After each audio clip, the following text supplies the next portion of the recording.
So this week we talked about Rawls's justice of fairness as fairness, and in that he has two main arguments. The first one is the original position argument, which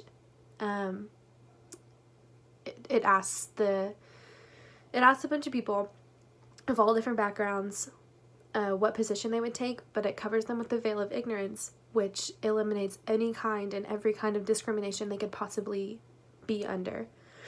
And all of them would choose the egalitarian position, which is also called the property-owning democracy. And it's because of the liberty principle, which everyone is entitled to and has access to their basic liberties, such as safety and etc.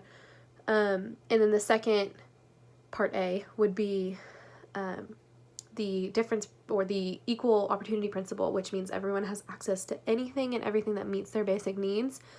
For example, that would be insurance, education, and nutrition.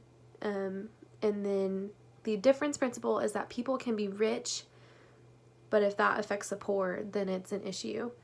As long as people have more than they normally would at the baseline, then income inequality is okay. So say everybody starts here, if some people get more and some people have less, as long as the people that have less are still getting more than what they did have, then it would be okay. It's not the best, but that's part of the argument. And then the second argument is the intuitive argument, which states that feudal society is less than libertarian society, which is less than meritocracy, which is less than Rawlsian property-owning democracy, meaning that one is the top, that is superior to every single one of them.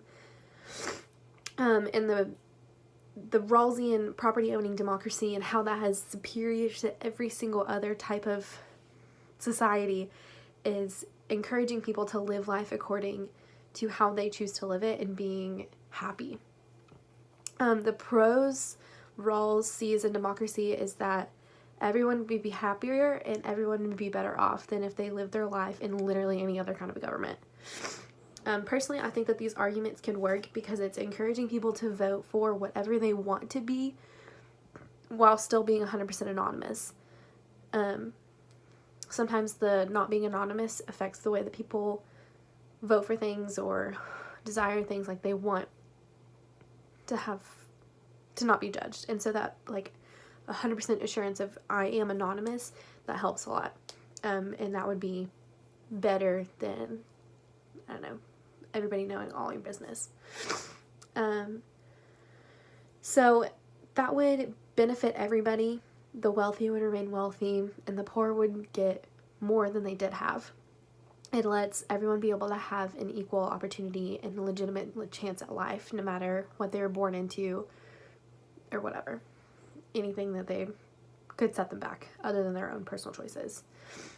For my political argument of how this could tie in, I chose the recent bill that the Trump administration released, where they're cutting and decreasing and just completely not funding the extracurricular special education programs.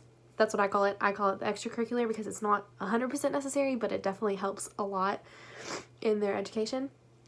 So this includes special education, completely cutting out all funding to special ed, $51 million for autism research, 12.5 million for institutions and books for the blind.